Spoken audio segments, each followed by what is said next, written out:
So I'm out here in Western Washington, just hunting down the fall color, and we've got an amazing scene happening here right now. And I'm just watching the light. I'm just watching what it does, how it filters through the trees, experimenting with some different images, thinking, okay, is this light right, or do I want to come back in the morning? Will the sun be high enough? Will I have a clear day tomorrow? Asking myself questions about the image, but just look at this place. I mean, it's hard for me to look at this and think, well, could it be better? And yet I find myself saying, Gavin, usually you come back at sunset, or usually you come out at sunrise, and what you thought was amazing light gets even more amazing. And so I never put myself in a position of saying it can't get any more amazing than this, because you never know what light's going to do. You never know the magic that it's going to bring out. But this is a great spot. I'm experimenting with some different perspectives, some different angles, and some different exposures and lighting and things like that, trying to keep the foreground kind of in the road, the shadows down in the zone 2 to 3 range, and my highlights up in the zone 6 and maybe even up into the 7 or 8 for the sky, but also waiting kind of for these white clouds up here to break so that I'll get some blue peeking through and not just have it be white out kind of look, because that tends to draw the eye in the image and is less than ideal. Now, another thing I'll do all the time, and this is one of the reasons I love working from a tripod, is not only for the quality, but for the thoughtfulness that goes into it. And regardless of whether you're mounted or not, I mean, sometimes you're on the go, maybe you're shooting a wedding, whatever it might be, this principle works. And a lot of that is you're really thinking about it. I know I hammered this a lot, but really thinking about the image, asking yourself questions. I'll look around the frame and I'll ask myself, well, do I want that tree there? Do I want this branch to be coming up that way? Where do I want the frame to end? And I'll think about these things and ask myself questions. And what that usually leads me to is minor changes, sometimes shifting one way or the other, moving forward or back a little bit. But a lot of times it's moving to the left or right a foot or two, so the branches come in at a different point so that the subject that I'm photographing, their head intersects the tree a little bit differently. And these are the little things that are actually big things that separate amateurs from real professionals. Because if you understand how to analyze a scene, how to make that image your own, how to fulfill the visualization you're looking for, everything changes. So I've done a series of a few different compositions and setups. And actually, I'm kind of favoring the longer lens in this scene because we have this really cool kind of tunnel down through the trees, and the compression of the longer lens gives me a bit more of accent in terms of the curves in the road and the depth of the trees, and just really looks beautiful. That's not to say that that's the only way this should be shot, only that it's one way that looks really good. So really great spot. I actually got the family out of the truck and set them up here and did just a quickie family portrait from the tripod of all of this, because it's not every day that you find a roadway, a path with these leaves and just this look. I mean, absolutely beautiful. And we'll see what the finished images look like. It may be that I need to come back when the light is just a little bit softer. And this is something we often face. We're bringing, remember, the three-dimensional world into the two-dimensional world. And so I'm just standing here and I'm like, wow, this is absolutely beautiful. And yet sometimes when we take that visualization into the two-dimensional world, the little specular highlights, the little details, our eyes absorb things differently than the camera. Even if we've got the dynamic range in the sensor and we make the exposure dead on, there's variables that have to be considered. So we'll see how we do with this. I went home yesterday, I took the images we did here yesterday afternoon, and I started analyzing. And I really loved, especially the ones I did as a longer focal lengths, because I got some compression, I got the richness of the fall color without the distractions, I had good compositions going on. And then I started really looking at fine details. Now, I was shooting with the Sony yesterday, and I had 40 plus megapixels. But regardless of what camera you're using, as you increase in detail, you increase in resolution, it demands a lot of your image quality, of your preparation, of your planning. It demands that you master the scientific elements, the 6 keys to image quality. And so here I went home thinking, okay, I did everything right. I was on the tripod, all this stuff. Well, I was about 100 millimeters, 120 millimeters, somewhere in there, running at about a 50th of a second, so I could get that depth of field on the longer focal length. And I was not using a cable release, I was just using the button.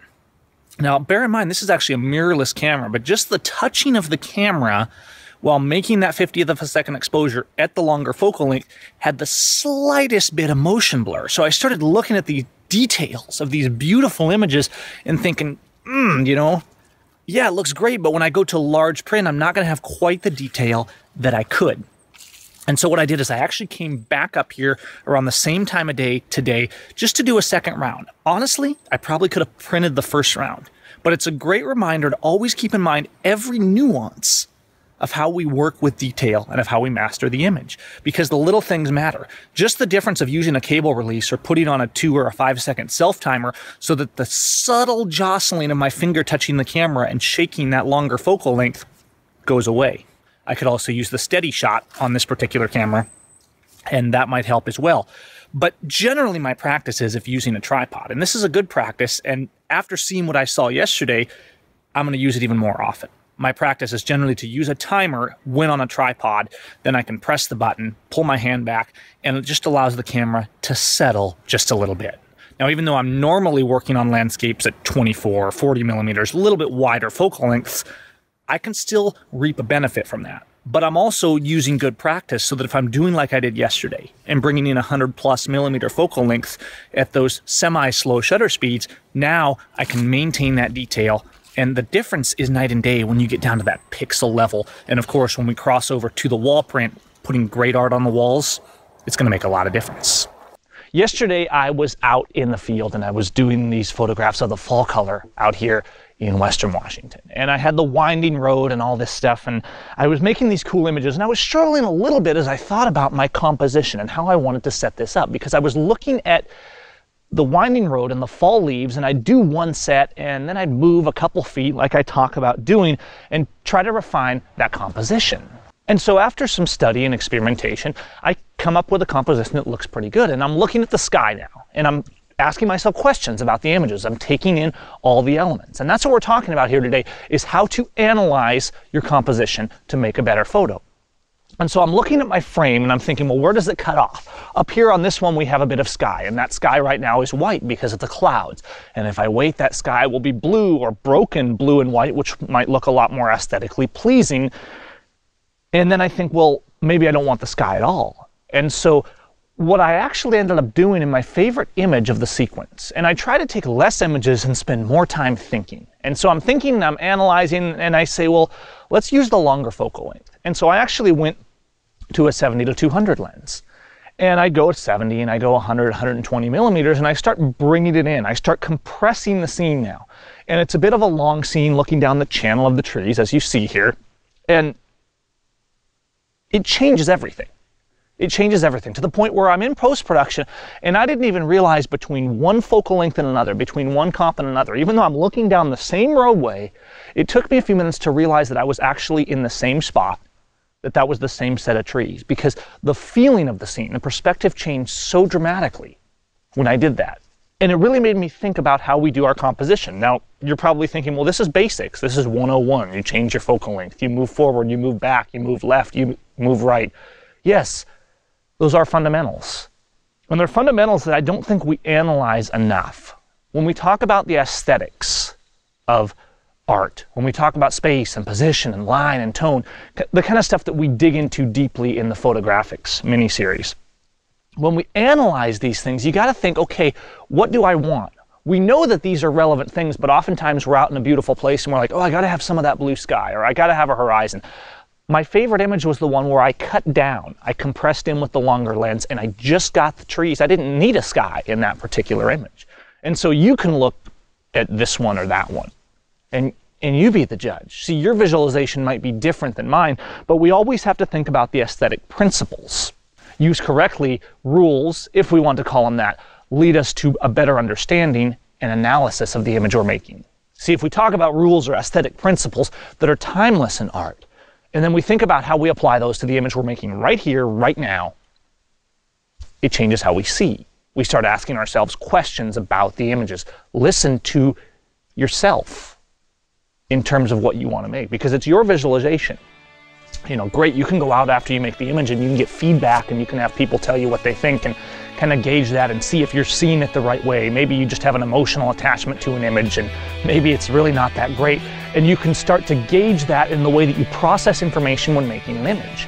And yet, when you ask yourself questions and give yourself answers out in the field, And I use this technique all the time when I'm teaching and with myself out in the field. We need to ask ourselves those questions. And when we do, when we ask ourselves those questions, we get the answers. That's what I did yesterday up in the hills out here with the fall color. And I got answers, and I got a good image because of it. A better image than I would have had I just jumped out and took an image or set up a tripod and grabbed one or two and moved on down the road.